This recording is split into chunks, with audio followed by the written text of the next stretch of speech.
India is witnessing a second wave of COVID, witnessed a terrible phase in the last few weeks. A large number of reports were published in international media. आज हम लोग जब mortuary में गए, actually हमें officially allow पहले किया गया था कि अंदर जाओ। हम लोग गए, जब हम लोग सवाल जवाब करने लगे और 2-3 फ़ोटो भी लिए तो इमीडिएटली हमें वहाँ से निकाल दिया गया और हमारे मोबाइल से फ़ोटोज़ भी डिलीट कर दिया गया, ये बोल के कि ये कोविड प्रोटोकॉल के खिलाफ है।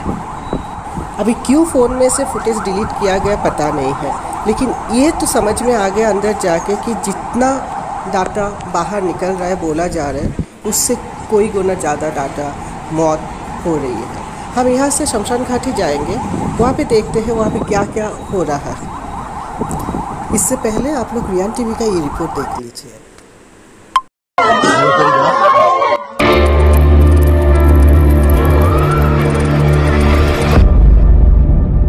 कोरोना का कहर भारत में ही नहीं बल्कि पूरी दुनिया में कोहराम मचा चुका है, लेकिन जब इसकी नज़र हमारे भारत देश पर पड़ी तो मानो स्वयं यमराज धरती पर आके लाखों की संख्या में बेगुनाहों को अपने साथ लेकर जाने लगे।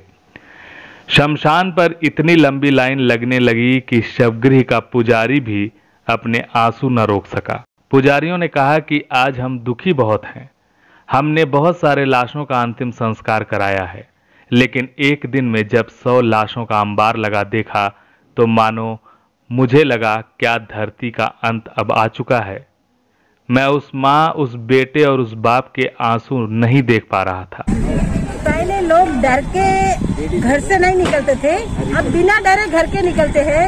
अभी हैदराबाद में 97% केस इंक्रीज हो चुके हैं। मेरे कहने का ये मतलब है, इस सिचुएशन में लॉकडाउन बहुत स्ट्रिक्टली बरतना चाहिए, क्योंकि लोग पॉजिटिव होने के बावजूद भी घर के बाहर निकल रहे हैं। तो मैं चाहती हूँ प्लीज 7 डेज क्वारंटाइन रहिए, 7 डेज का ट्रीटमेंट है।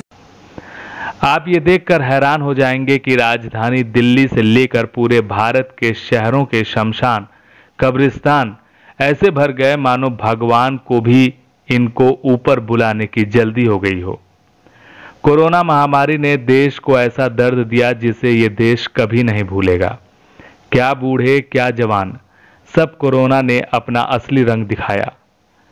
जब कोरोना ने अपना असली रंग दिखाया तो मां के लाल से उसका कलेजा और उस लाचार बाप की लाडली बेटी सब एक याद बन के रह गए। पाकिस्तान में लाशें ऐसी जलती रहीं जैसे मानो जंगल में आग लगने के बाद कई दिनों तक वो आग नहीं बुझती, और कब्रिस्तानों में उन मासूमों को दफनाने की जगह कम पड़ने लगी। ये ऐसी आपदा थी जिसे हमने इससे पहले शायद ही कभी देखा होगा। एक लाश के पीछे दूसरी लाश, और ऐसे ही उन लाशों की लाइन का अंत हमें नहीं दिख रहा था। ऐसा लगा मानो धरती का अंत अब निकट आता दिख रहा था। देश में इससे बदतर हालात पहले कभी नहीं हुए। शमशानों में जगह नहीं बची। किस्मत के मारे लोग एक जगह से दूसरी जगह ऐसे धक्के खाते दिखे मानो उन्होंने पिछले जन्म में कौन से पाप किए। उन माओं के आंसुओं की कीमत कोई नहीं जानता जिनके जवान बच्चे इस कोरोना ने छीन लिए थे। वो बदकिस्मत माएं अपने बच्चों को शमशान से लेकर कब्रिस्तान तक भटकती रहीं, लेकिन उन्हें ये भी मिलना नसीब नहीं हुआ, बच्चों को अंतिम विदाई दे सके। यह हमारे देश का दुर्भाग्य ही कहेंगे कि लाशों को अंतिम संस्कार करने की जगह कम पड़ गई तो हमने उन बदकिस्मत लाशों को नदियों में बहाना शुरू कर दिया। लेकिन उस देवी माँ जैसी नदियों ने भी उससे अपने पास ना बुलाकर किनारे पे ला दिया, मानो वो कह रही हो, हे मनुष्य, कम से कम इन लाशों की अंतिम इच्छा तो पूरी करके इनका अंतिम संस्कार कराओ। जिसके बाद प्रशासन ने उन लाशों का खुले पार्कों और मैदानों में अंतिम संस्कार किया।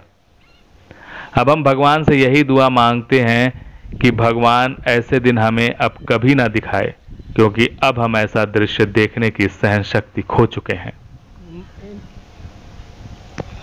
एकदम नहीं पकड़ेगा सर, हम नहीं बोल रहे कि रोमी। अभी सुबह से हम लोग 4 शमशान घूम चुके हैं। अभी ये 4 शमशानों से हमें ये पता चला, चलो कोई ऑफिशियली कैमरा के सामने आके बात करने के लिए रेडी नहीं है, बट अनऑफिशियली जितना कुछ भी पता चला उससे ये पता चलता है कि the worst part is that the real deaths are at least 4 times higher. if you compare the official figure to cremation and the burial records.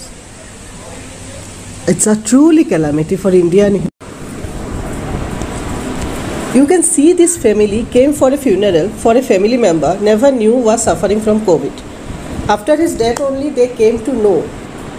So it is clear that there are more corona deaths than usual figure.